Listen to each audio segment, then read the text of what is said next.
Hi everyone, good afternoon. I Neha Gupta welcome you all to my YouTube channel Study Mate Neha.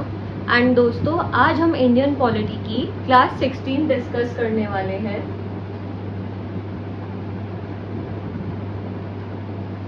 तो दोस्तों, पिछली classes में हमने article 1 and 2 discuss करा था, जो कि part 1 of the Indian constitution के अंडर आते हैं. एंड जो पार्ट 1 है वो किसके साथ डील करता है? यूनियन एंड इट्स टेरिटरी के साथ. तो जो आज हम डिस्कस करने वाले हैं वो हम डिस्कस करने वाले हैं आर्टिकल 3 एंड 4. तो जो ये लाइन लिखी हुई है ये पूरा का पूरा आर्टिकल 3 है.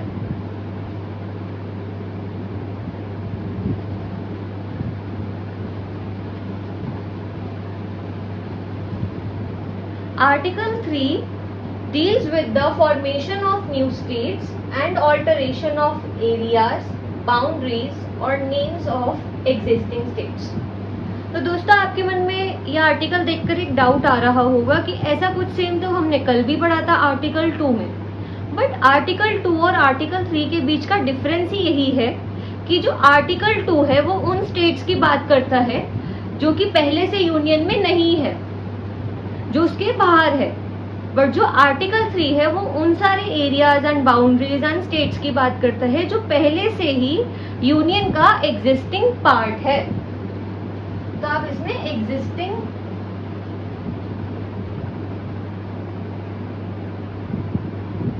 पार्ट्स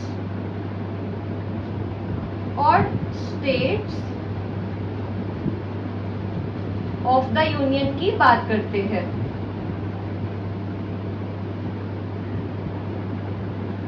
पिछले आर्टिकल में भी, आर्टिकल 2 में भी हमने पार्लियामेंट की कुछ पावर्स देखी थी जो कि वो एक्सरसाइज करता है किसी भी नई स्टेट को ऐड करने के लिए या इस्टेब्लिश करने के लिए यूनियन में.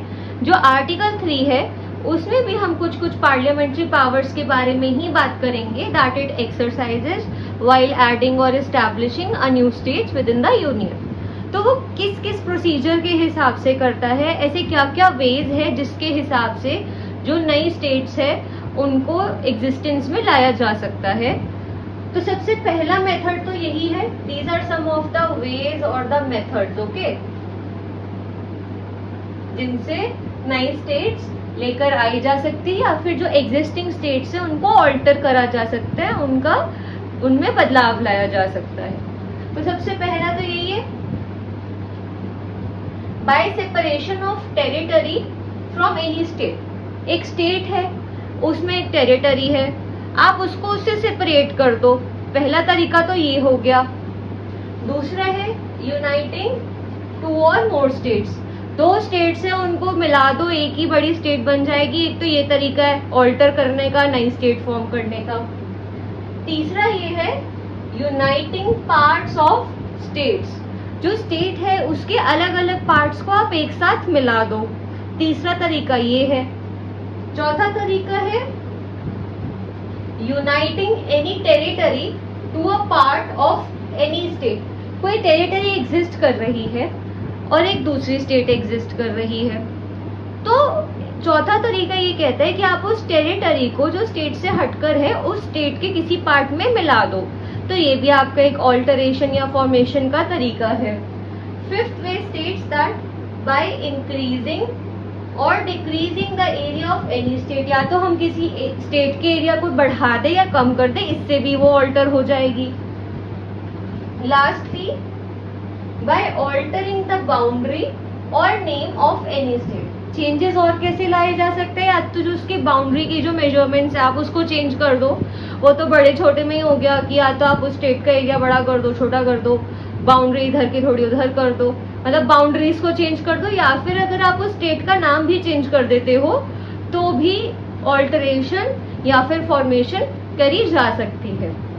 साथ ही साथ इस आर्टिकल में ये देखना जरूरी है, हमने आर्टिकल 2 में भी देखा था कि president's approval is also important.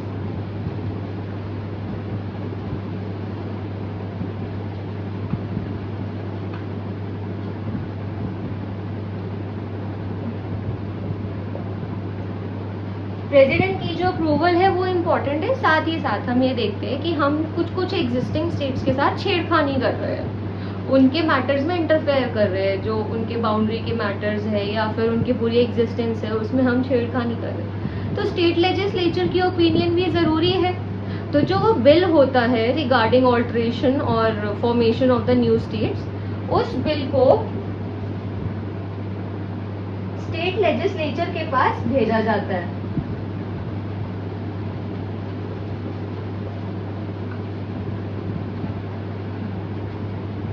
जो बिल होता है कंसर्न, उसे स्टेट लेजिस्लेचर के पास भेजा जाता है उनकी ओपिनियन देने के लिए। हाउएवर जो वो ओपिनियंस देते हैं, पार्लियामेंट के ऊपर कोई फाउंडेशन नहीं होती उन ओपिनियंस को मानने की। वो अपने हिसाब से भी अपने मन मुताबिक भी चेंजेस कर सकता है। जो स्टेट लेजिस्लेचर की ओपिनियन होती है वो बाउंडिंग नहीं होती है। एंड अगर जो ओरिजिनल बिल है उसमें कोई किसी भी तरीके की अगर कोई अमेंडमेंट करी जाती है, एक बारी स्टेट लेजिस्लेचर को रेफर कर दिया, अगर उसके बाद उस बिल में कोई रेफर करी जा रही है ओरिजिनल बिल में, तो जरूरी नहीं है कि जो अमेंडेड बिल है उसको आप फिर से स्टेट लेजिस्लेचर के पास भेजो उनको रेफर करने के लिए या फिर उनकी रिकमेंडेशन के लिए। पार्लियामेंट अपने डिस्क्रिशन के हिसाब से भी रिक्वायर्ड चेंजेस लेकर आ सकता है। तो स्टूडेंट्स, यही था आपका आर्टिकल 3। अब हम डिस्कस करेंगे आर्टिकल 4। तो जो हमारा आर्टिकल 4 है, आर्टिकल 4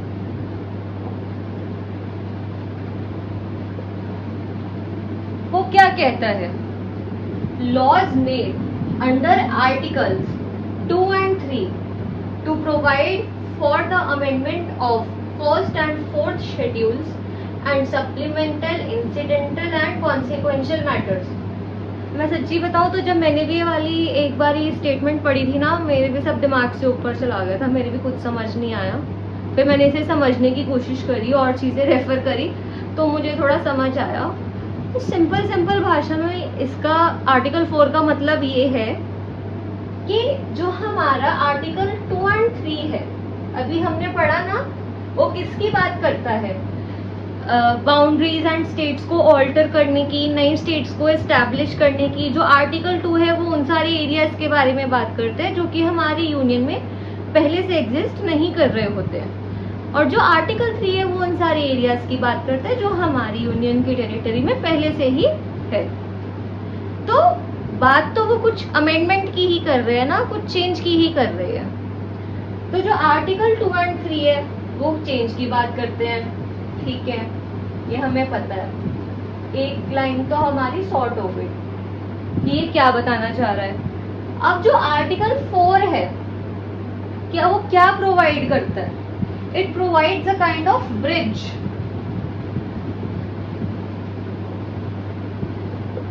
कि जो भी आपने चेंजेस आर्टिकल 2 and 3 में लेकर आए हो, वो चेंजेस को हम शेड्यूल 1 and 4 में कैसे इम्प्लीमेंट करें।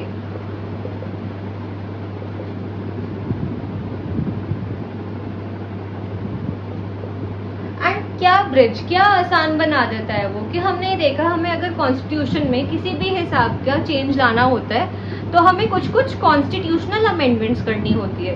कॉन्स्टिट्यूशनल अमेंडमेंट से आर्टिकल हमारा कौन सा रिलेटेड है?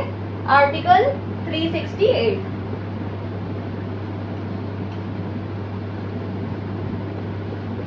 बट आर्टिकल 4 होने की वजह से अभी आर्टिकल 368 की जरूरत ही नहीं है यहाँ पर शेड्यूल 1 and 4 को अमेंड करने के लिए। क्यों जरूरत नहीं है? वो ये कहता है कि हाँ, आर्टिकल 2 and 3 में चेंजेस लेकर आए हैं तो जो हमारा ऑब्वियसली जो शेड्यूल 1 and 4 है वो चेंज होगा ही होगा। क्यों होगा चेंज? सबसे पहले हम ये डिस्कस कर लेते कि शेड्यूल 1 and 4 है क्या। तो जो शेड्यूल 1 है वो आपको बेसिक इंफॉर्मेशन देता है, लाइक कि बाउंड्री क्या है, नेम क्या है, वो आर्टिकल 1 की तरह मिलता जुलता है, ठीक है। और जो शेड्यूल 4 है वो ये बताता है कि जो राज्यसभा है उसमें किस हिसाब से जो सीट्स है उनकी एलोकेशन होगी स्टेट्स और यूनियन टेरिटरीज के लिए। तो अगर स्टेट्स और यूनियन टेरिटरीज में यूनियन की किसी भी तरीके का कोई चेंज आता है तो अब सेंस बन रही है ना कि हमको शेड्यूल 1 और शेड्यूल 4 बदलना पड़ेगा, क्योंकि हमें अब नाम भी बदल दिए, बाउंड्री भी बदल दी, तो आर्टिकल 1 पर चेंज आ गया, सॉरी शेड्यूल 1 पर चेंज आ गया। एंड अगर ये दोनों चीजें बदल जाएगी तो कहीं ना कहीं पर राज्यसभा की कॉम्पोजिशन में भी चेंज आ जाएगा, सीट एलोकेशन की। तो ये कहता है कि कोई भी जो चेंज 2 और 3 में आ रहा है उसकी वजह से जो हमारा 1 और 4 शेड्यूल है उसमें भी चेंज आता है। एंड वो चेंज लाने के लिए हम सिंपल मेजॉरिटी की तरफ मदद से या फिर एक सिंपल मैकेनिज्म की मदद से ये चेंजेस लेकर आ सकते हैं 1st और 4th शेड्यूल में। एंड हमें किसी भी तरीके की proper constitutional amendment procedures that are mentioned there in article 368 of the constitution, हमें उन सब चीज़ों को अडॉप्ट करने की ज़रूरत नहीं है। तो जो आर्टिकल 4 है वो सीधा सीधा एक काम ये करता है कि वो इनका अमेंडिंग प्रोसीजर, शेड्यूल 1 और 4 का अमेंडिंग प्रोसीजर सिंपल कर देता है। हमें आर्टिकल 368 को रेफर करने की ज़रूरत नहीं पड़ती है। तो आई होप कि अब आपको ये लाइन थोड़ी सी समझ आ रही हो। तो दोस्तों यही थी आज की शॉर्ट वीडियो जिसमें हमने part 1 of the Indian constitution that is union and it's territory के आर्टिकल 1 to 4 खत्म कर लिए हैं, क्लास 15 और 16 को मिला के। अब जो आने वाली वीडियो है अब हम उसमें सिटीजनशिप के बारे में डिस्कस करेंगे। And in the upcoming videos हम सिटीजनशिप से रिलेटेड ही आर्टिकल 5 to आर्टिकल 11 डिस्कस करेंगे।